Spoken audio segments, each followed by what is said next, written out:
This is for a brighter future.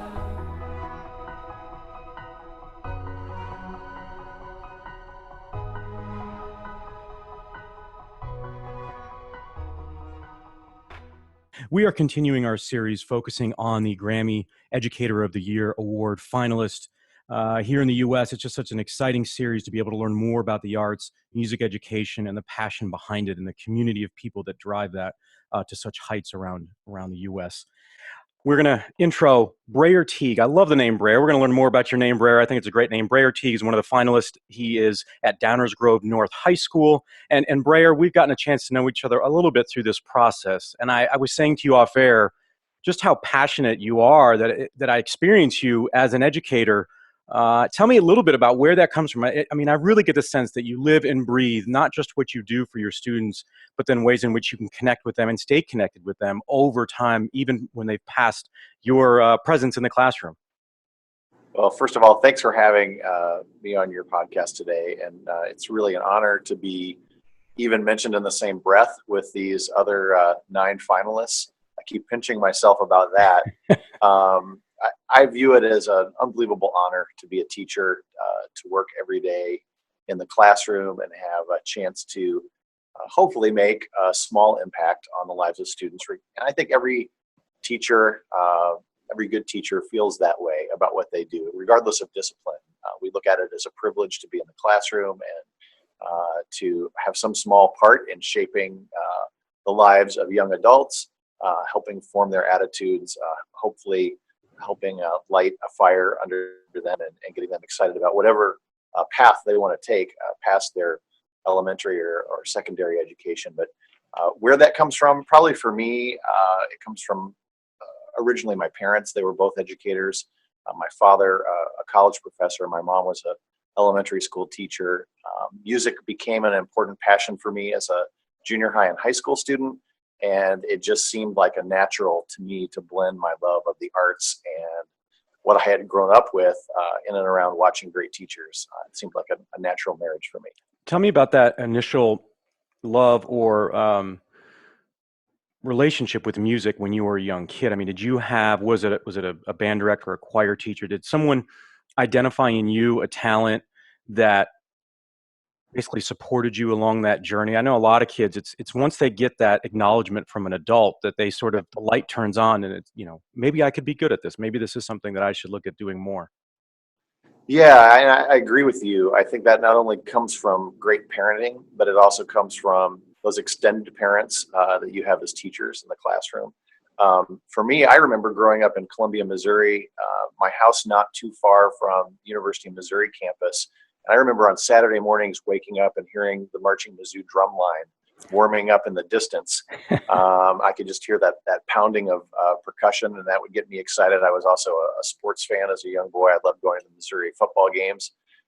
But having the chance to walk into town to watch the marching band get warmed up, I think that was for me the very, very first hook into wanting to get involved in band as an elementary school student. But yes, for my 5th grade beginning band teachers all the way through my high school days and then into my work in college.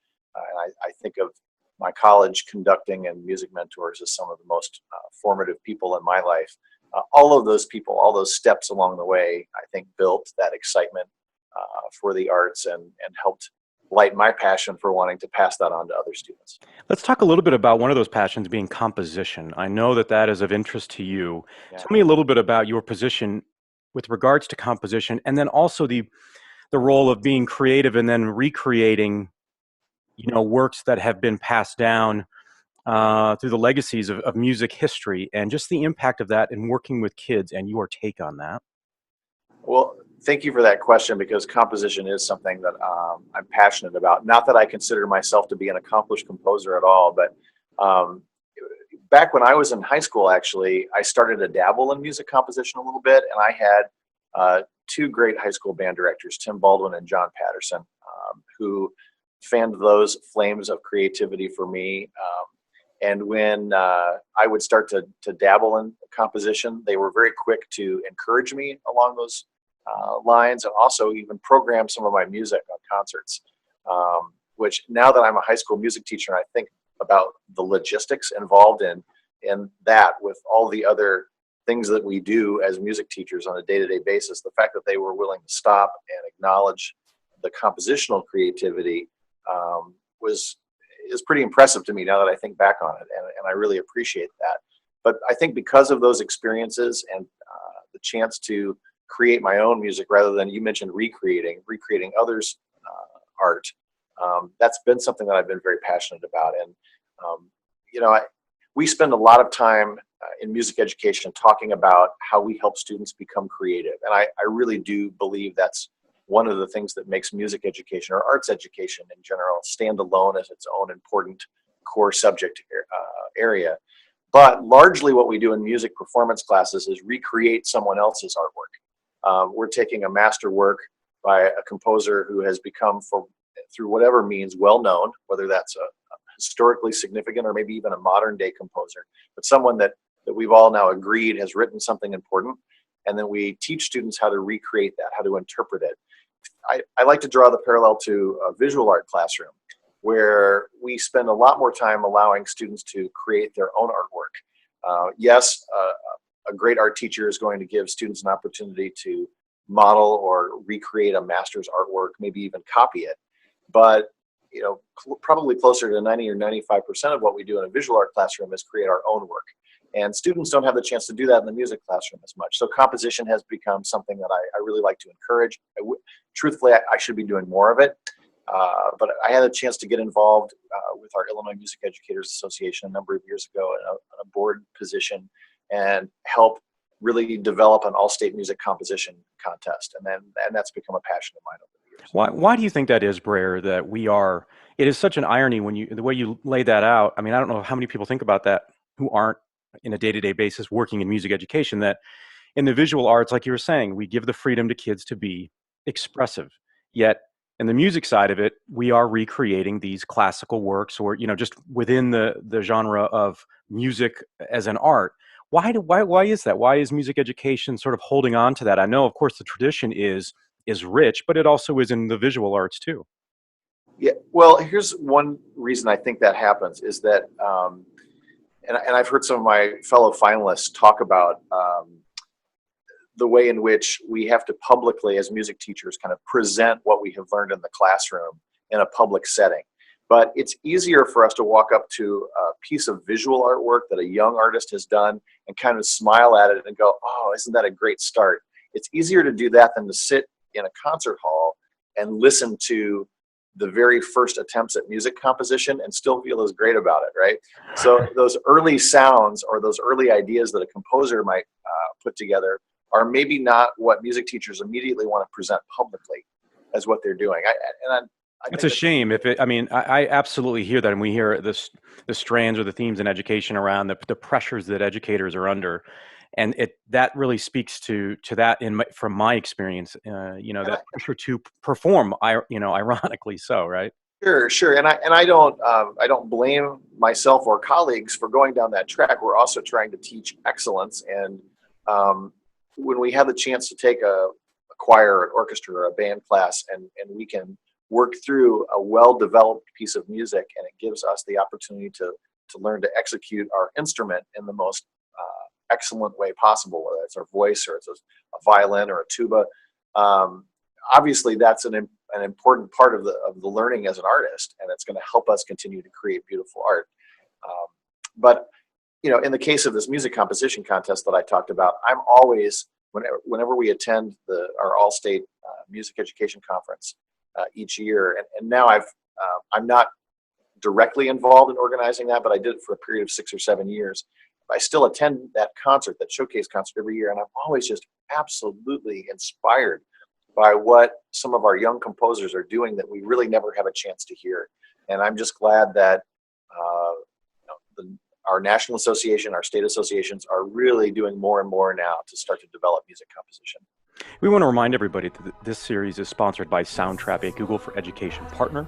Make music and podcast online, a collaborative tool for the modern classroom. So staying with that point, Brayer, do you see an appetite from the young people, especially at the high school level, to be creative and to compose in a way that is original to them and from them as creative beings? Are you seeing that? Because we see it in other areas where, children are self-publishing. I mean, everything's sort of about their YouTube brand and the personality they put forth. Do we see the same appetite for the music that they like and that they would like to create? When I'm at my best and I'm remembering to continue to make those opportunities available to my students, I do see that appetite growing. And I also see students rallying around one another when their peers start taking risks like that. I'll share an example with you. This year I had a student who I don't believe is ultimately going to become a composer. I don't think that he is ultimately going to go down the track of music as a profession. I'm sure it'll be an avocation for him for his whole life. But he took a piece and entered it in the arranging category of our particular state contest. And an arrangement then being taking someone else's original melody, but then adapting it yourself into a new ensemble or a new Adapting a screenplay. Yeah, exactly. Yeah.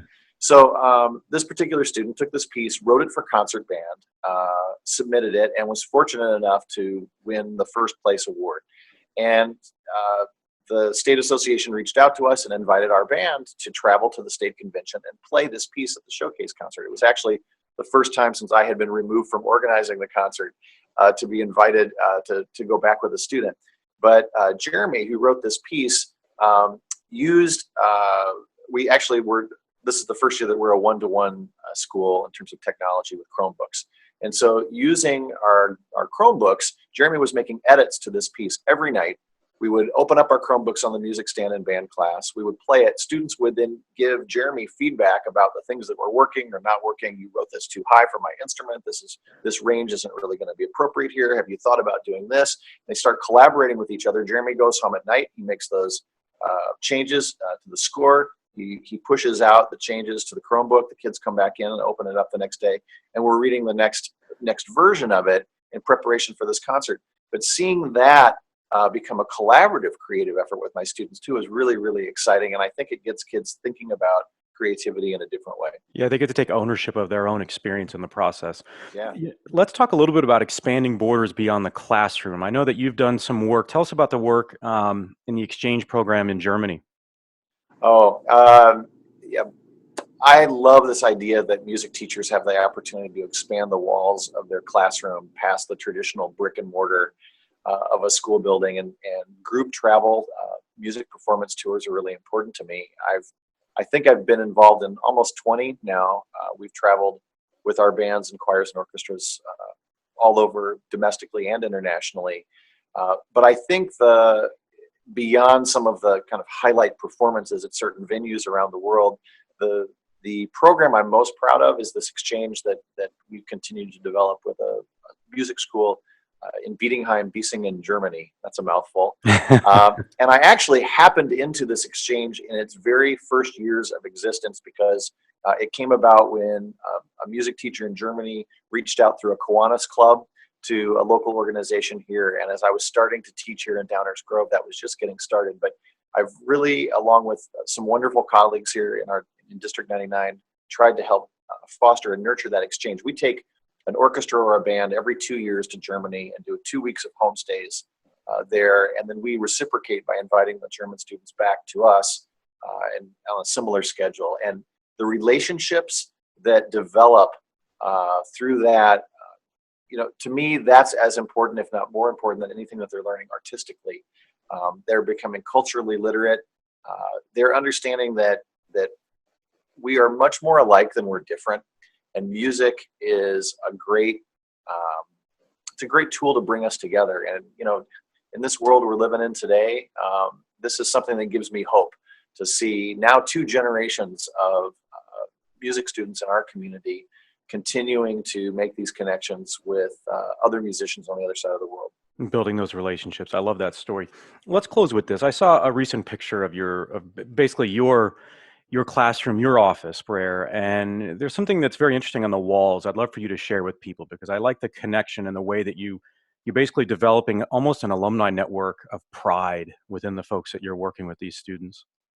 I think you're referring to the college pennants Yeah. that we have on our wall.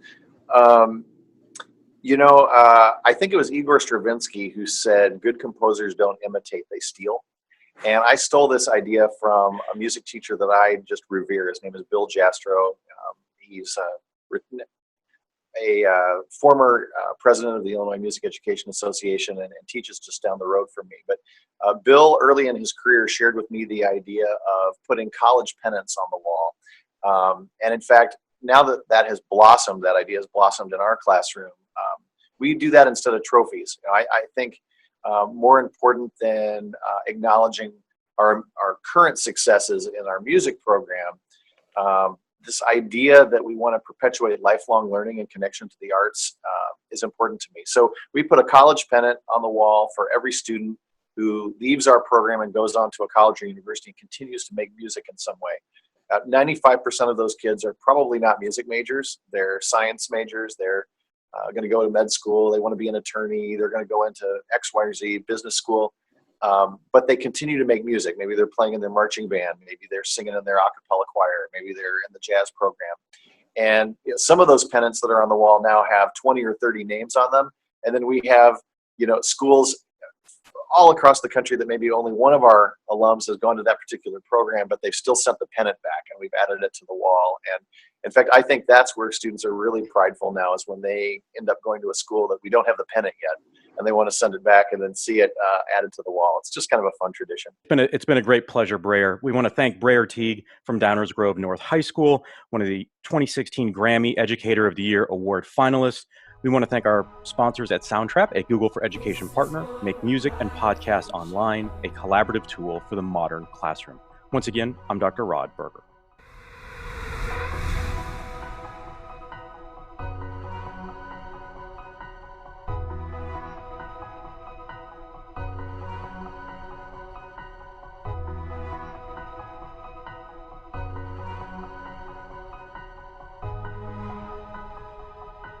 This is for